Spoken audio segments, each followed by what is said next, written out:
ज्ञान वैराग्य दुखी है। नारद जी ने कहा देवी चिंता मत करो, ज्ञान वैराग्य को मैं जागृत करूंगा।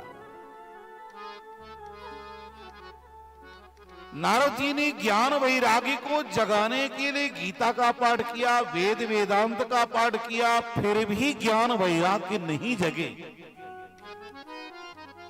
एक बात बतावे, अपने से तुम किस्तों को पुस्तक पर डालो, कल्याण होने वाला नहीं। जब तक किसी संत सदगुरु के मुख से उपदेश नहीं सुनोगे,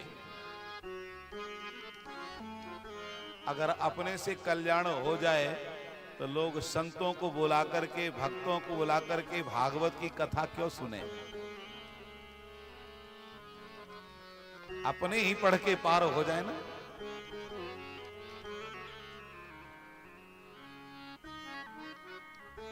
इसीलिए वास्तविकता है कि संतों को बुलाया जाता है कि संत जो विशेष बात है उसी पर चोट देंगे।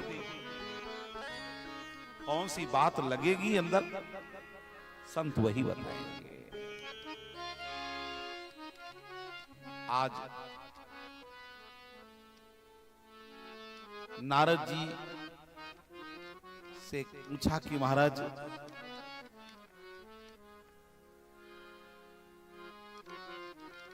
उपाय क्या है? का भगवत कृपा उपाय। जब व्यक्ति सब कुछ करने में असमर्थ हो जाता है तब अंतिम में कहता है कि भगवान चाहे तो हो सकता है ना। और जब भगवान की शरण में जीव चला जाता है, अपना ज्ञानाभिमान, कर्माभिमान, उपायाभिमान, उपेयाभिमान, कर्तृत्वाभिमान, सारे अभिमानों को छोड़ करके भगवान के चरणों में समर्पित होता है तो भगवान की कृपा वही सामने खड़ी हो जाती है। आओ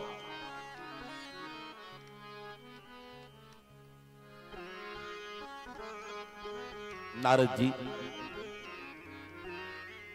खोजते खोजते सनकादिकों के पास पहुंचे। सनकादिकों ने कहा उपायः सुख साधोत्र वर्तते पूर्व एव ही। उपाय तो यही विद्यमान है। पूछा क्या उपाय है? कहते हैं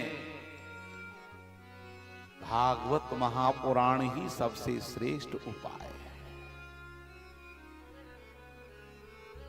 वेद वेदांत की द्वारा ही भागवत की रचना हुई है, तो वेद वेदांत से, गीता से जब कल्याण नहीं हुआ है तो भागवत से कैसे होगा? एक ने कहा भैया आम के फल को पाया है? कहा नहीं। कहा तो जाके पाके देखो। पाया और कहा भैया बड़ा मीठा है। पूछा जब आम का फल इतना मीठा है तो वृक्ष कितना मीठा होगा? अच्छा आप बताओ, आम का वृक्ष मीठा होगा कि नहीं होगा?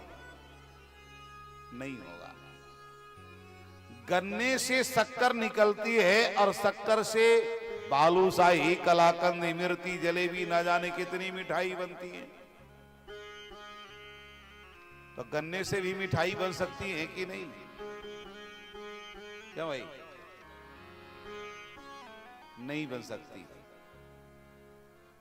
इक्षुणामपि मध्यांतम शर्करा व्याप्य तिष्ठति पृथक भूता च सामिष्ठा तथा भागवती कथा। गन्ने के वृक्ष से मिठाई नहीं बन सकती है, मिठाई बनेगी तो शक्कर से ही बनेगी। दूध से पकवान नहीं बन सकते हैं, पकवान बन सकते हैं तो केवल घी से ही बन सकते हैं।